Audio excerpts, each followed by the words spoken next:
hear myself grunting during the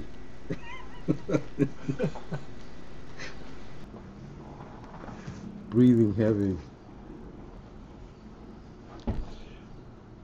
I'll tell you,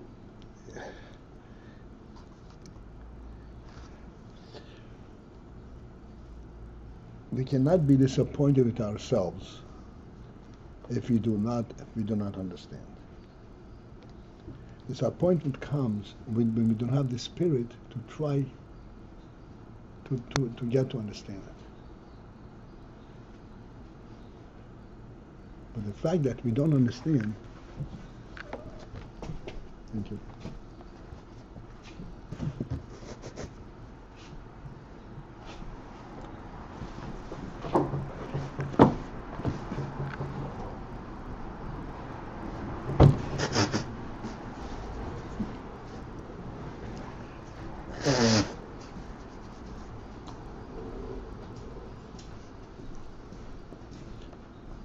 It's not a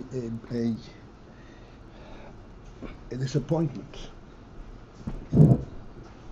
Disappointment is when you're not interested to understand.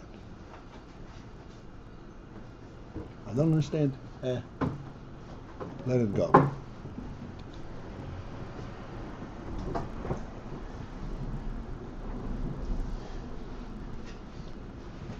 Avodas Hashem is the effort.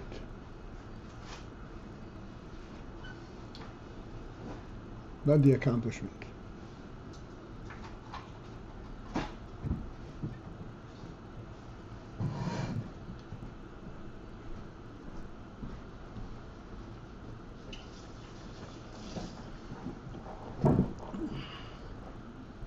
Because where is the effort coming from? And I don't have satisfaction, so where is it coming from? That comes from a deep insight, sense. This is, however, this is the truth. This is something which I ought to relate to. Not on the basis of the fact that I understand, but because that's reality, my reality. That's where the understanding is based on.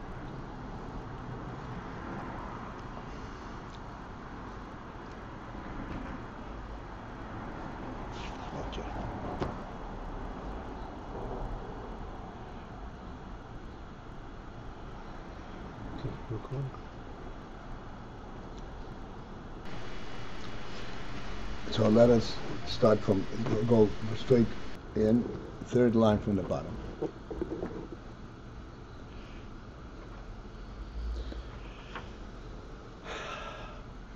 So, in a certain sense, a new nuance in the concept of tzimtzum has surfaced. A tzimtzum does not only represent a reduced oir, which can be now related to keilim,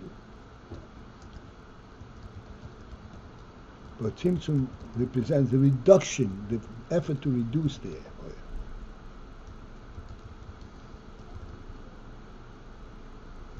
Not the reduced oil, the result of it, but the effort of reducing it. This is the midas hagvura. This is the meaning of tzimtzum.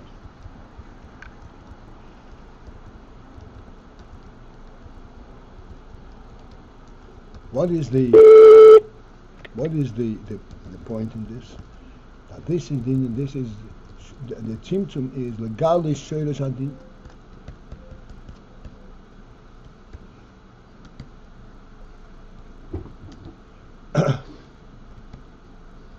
Because this is the root of the principle of din. What is the principle of din, as we said last night?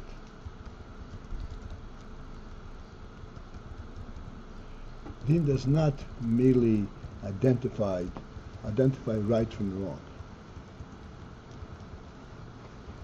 but it identifies the exclusivity of right and the exclusivity of wrong.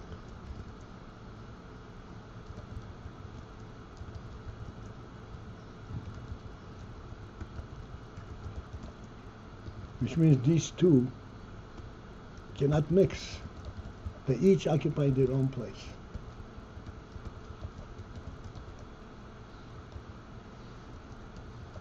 This is din.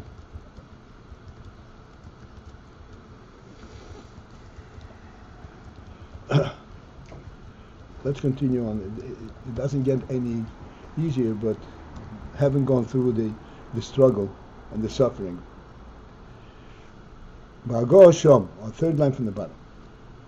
The shoyresh hadin.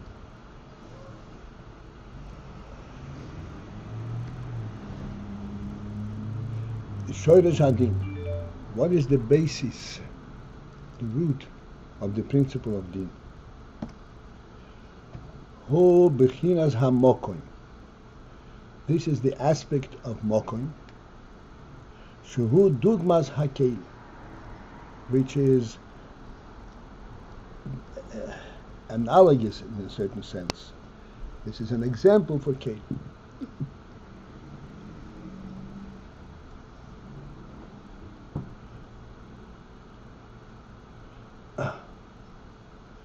Where is the similarity between makom and keilim?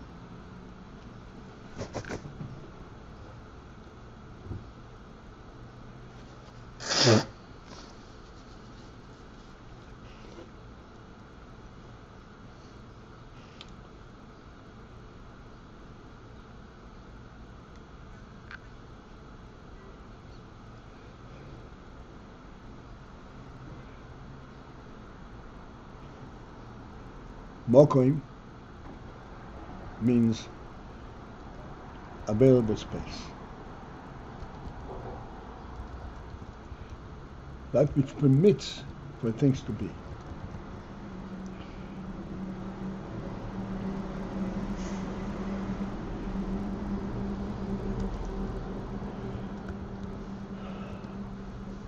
The principle of makom, available space, and whatever goes into that space are not necessarily related. Like we say, Marshall, of a cup and water. The cup is not begging for the water.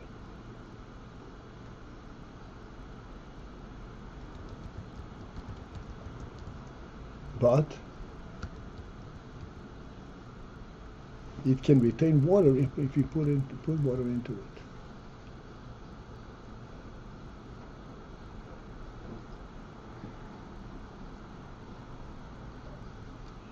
This is the principle of keilim. Like we said, physically speaking, what is a table? Wood. Wood. I'm not waiting to be part of a table.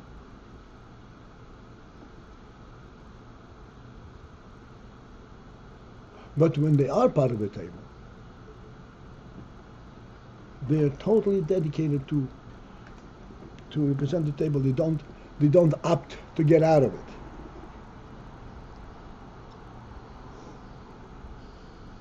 Like the table stands firm as long as it's built well, it stands firm in the form of a table. But there is not an inherent relationship.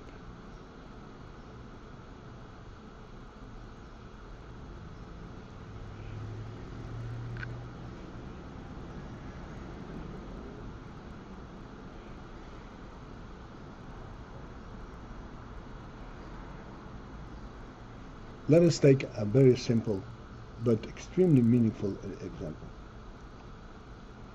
We speak and we explain the finest and the deepest concepts. And what do we use to explain this concept? Language. In Chassidus it's called oisius. Now, before you had this concept, how did you get language? How did you get oisius? Means that the oisius existed and the words existed. in a undefined presence. You can use this word here. I'm teaching this word, and you can use it in various sentences, in various concepts. And the means of expressing a concept is by using words that we know generally in an undefined manner. And then we are able to to focus in on this concept by using these words.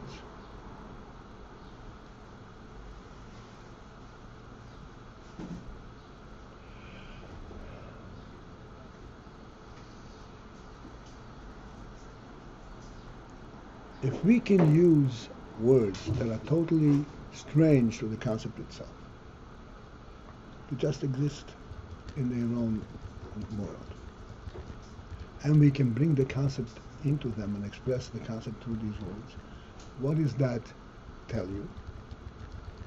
And how are you able to do this? You're able to do this by delving into this concept to the point where you see that this concept is an absolute reality.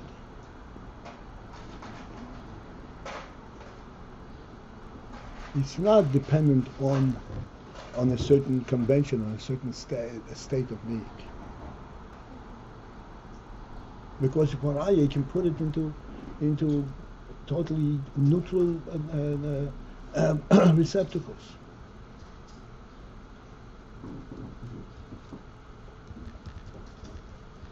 Am I communicating here? What's the bridge between that which is this concept in its purity, the proof that it can be put into these neutral receptacles? This is the principle of tzimtzum. You're mitzamtzum the oyer. Oyer is something which we can all relate to. It's all over. Then you delve into it, and you find you remove the brightness of the oil, which is in effect kind of unavoidable. You remove the brightness of the oil. What is it about? Where is its solid being?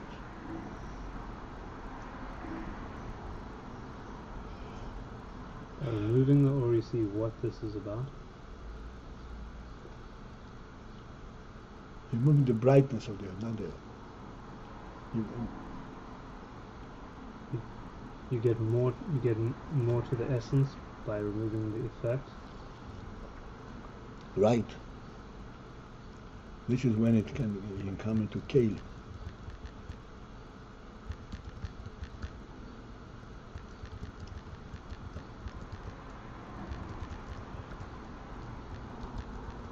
Like we said, a table is a human principle, human experience. But when you represent the table in pieces of wood,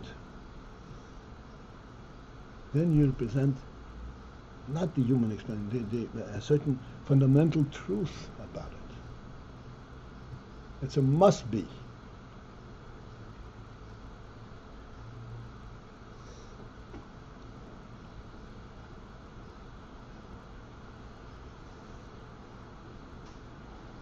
Yes, no? Less light is resulting in more essence. Well, must be we have always used as Lamaila is a must be. That's right. And this is what happens as a result of tzimtzum. What remains? The must be element.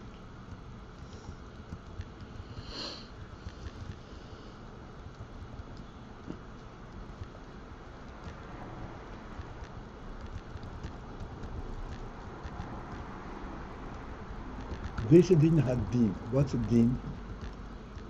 Din. We have the common principle of din. There is no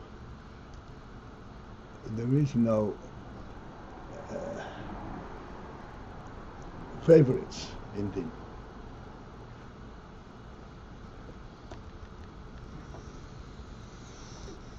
The Torah says, "Bedol lo yisehada bediner." If you have a dispute between a wealthy man and a pauper, and the dispute is an insignificant, to the pauper it's his whole wealth, and to the wealthy man it's totally insignificant, and you come before a Rov. You must not give preference, give cognizance and special dispensation to the fact that he's a dog. That's the thing.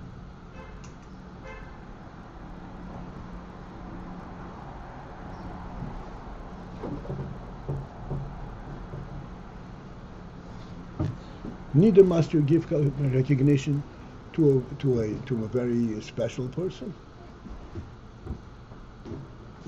You have it in Torah between a Rov and a garbage collector. You have to judge it correctly, according to the din, without regard at all as to who the dispute concern. When's the movie starting? 7:15.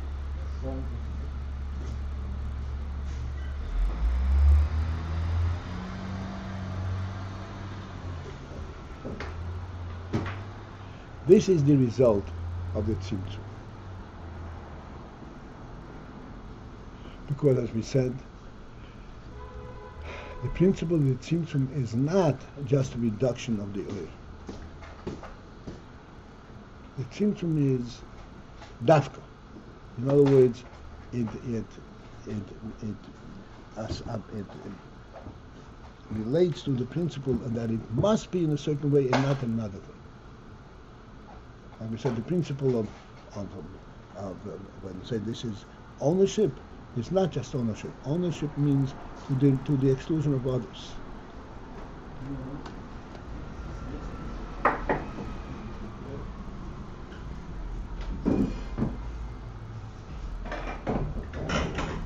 Baruch last night, it was not appropriate then to get in further, and said, this is in common law as well, that in ownership means that you can exclude, you may exclude others. If you cannot exclude others, you don't really own it. And here is where a very important difference is. If you have to exclude others, it's not ownership. This is the lion also is excluding. To the exclusion of others means that the deen excludes them.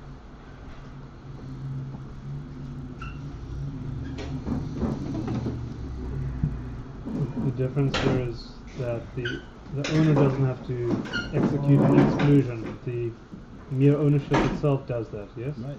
The din is focusing on the absolute truth. Absolute truth. That's what the deen is. To exclude others, I said the lion also excludes. Behind it has no property ownership.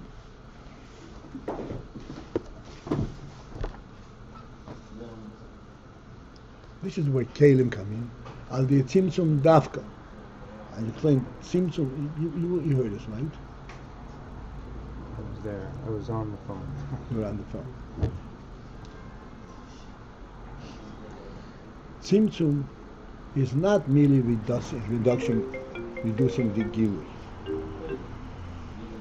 But tzimtzum is presenting the gilui exclusively in a reduced manner, not just a reduction, but eliminating anything else. Like I said, the mashal, I think it's a very revealing mashal.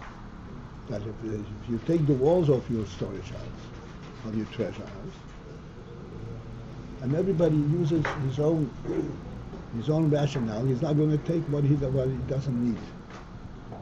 It's exactly the same thing as giving it through the window. What's the difference? You have the giver. Huh? Through the window, you have the giver. You have the giver who says, He says there is a yes and a no. When you go and take it yourself, there is no no. This is the end of the yes. No, no, and that means the end of the real yes. Why? You said that there's no no, and therefore it's like the end of a real. The limit is only the end of the yes. Okay. But tzimtzum provides the no. And are we saying that's important because you land up with keilim? So this is the basis of keilim. And makom.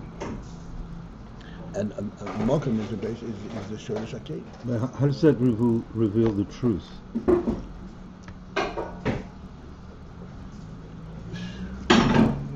Is that part of the mimer here? This thing of, or is that only in the mush? No, it's part of the mimer. But the ultimate purpose of keilim we shall still discuss, but we can readily understand.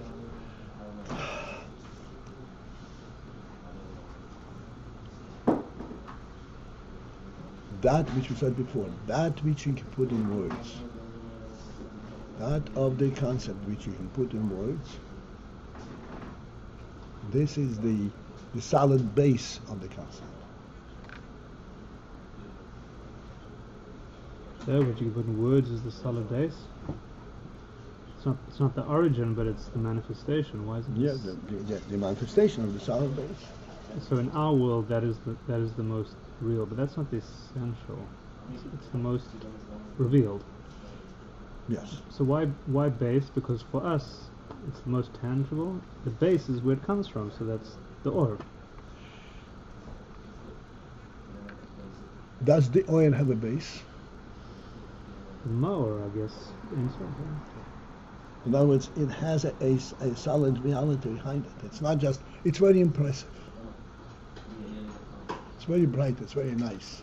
That's not what oil, the base of oil is. Like we say, you have a dispute between two people and you manage to make it that there should be no fighting. It's wonderful. But you have not adjudicated the truth of the matter.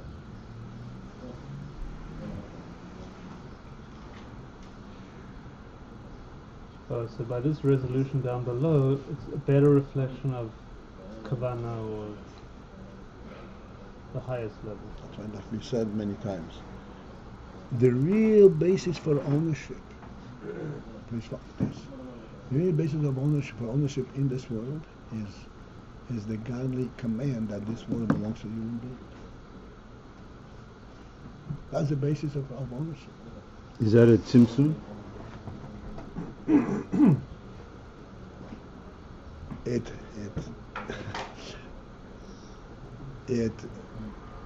It comes through a tzimtzum.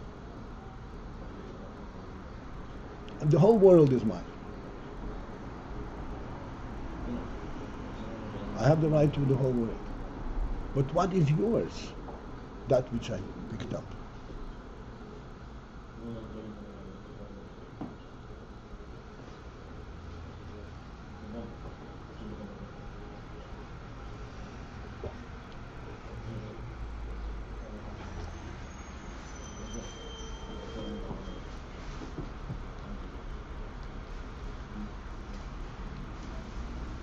Once I picked it up, then it is mine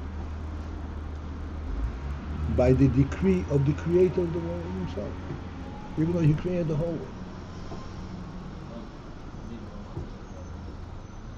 It is mine not because we agreed between us that once I grab it, it's mine. It is not a conventional thing that occurs at the point of world. So it's the consummation of the highest intent. The highest, exactly. And that's dafka via the tzimtzum. That's why it's tzimtzum.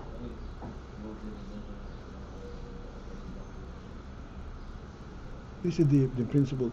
The tzimtzum dafka. And I point out what's the additional word dafka. If the idea is that I should be able to digest it So I don't need dafka. If it takes just the amount that I can digest, that's all. That's all that's needed. So he says, no, there's an additional nuance to this.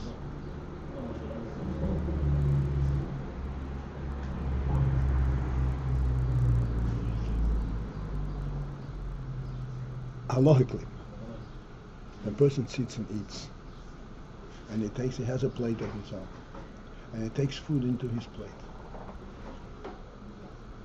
The proper way to settle down to eat is to put the amount of food into the plate that is exactly what you would need in this meal.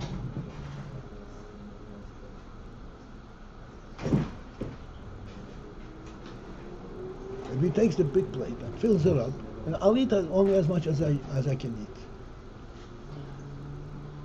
That's inappropriate. Why not? I'm going to just eat my amount. It's inappropriate, not because it's wasteful, for some other. It's not wasteful. It's not I'm gonna leave dictated it by down. his intelligence. What? It's not proactive. It's not something that's coming from his intelligence. It's not. It's not human.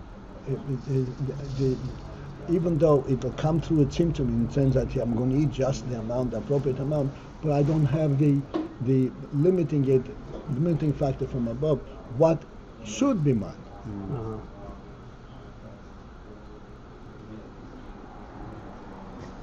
And that's like halacha. That one must not have an overflowing plate. One has to take a piece of bread, just one. Actually, a halacha is it should be a bite size. Wait, you should put on his plate only per bite? You shouldn't take We said many times you took a loaf of bread on the table. That's not edible. Something that you could bite into. It's not edible.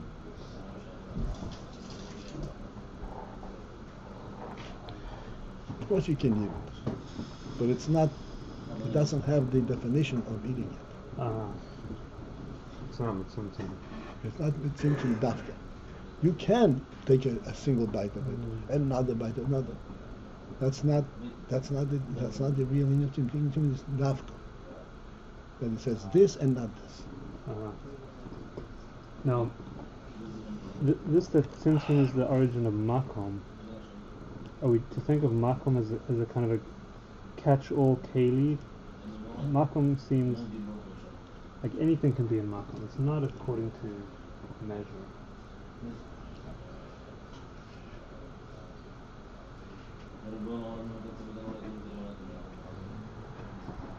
The principle of makom, and if you have time, the principle of makom is the first call or the second? It's the second. Second. Just very briefly, and then we'll. Principle of makom is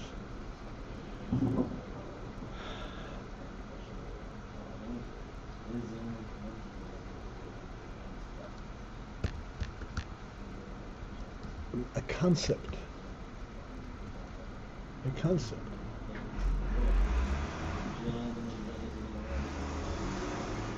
does not have a place where it is and where it is not.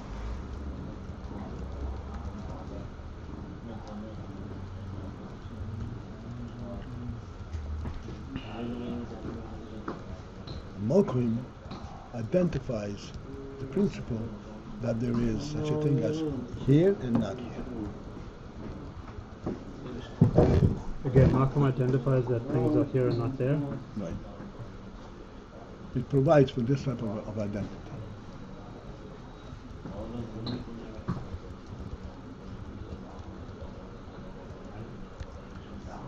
This has not yet concluded of the yes and the no, but to understand the reality of things. And the most important thing is, as we said before, is to rise up from the worldly definition, from the conventional reality to the godly reality.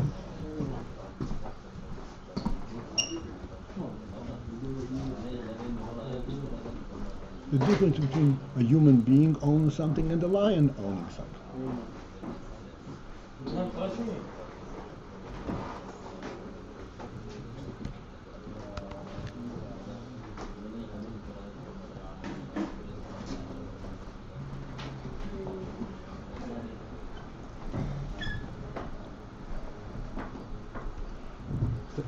This that makom provides a bit here and not there is like providing for ownership.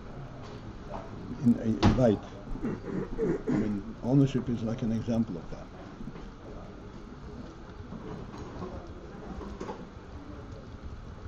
We jump the whole time from the muscle to the nimshal, muscle, nimshal, but that's it's full of it. Because all things that we understand, the reason we're able to understand is because they're present in our own nefesh.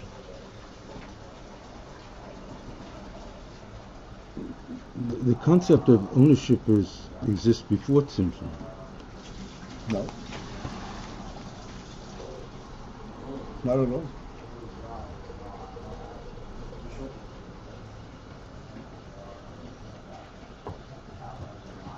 There is one or a poshut. One or pashut means what? There you don't have ownership. No.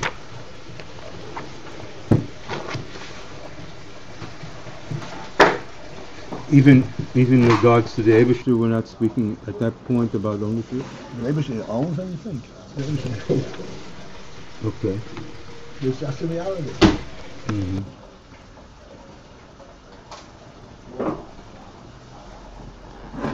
All right.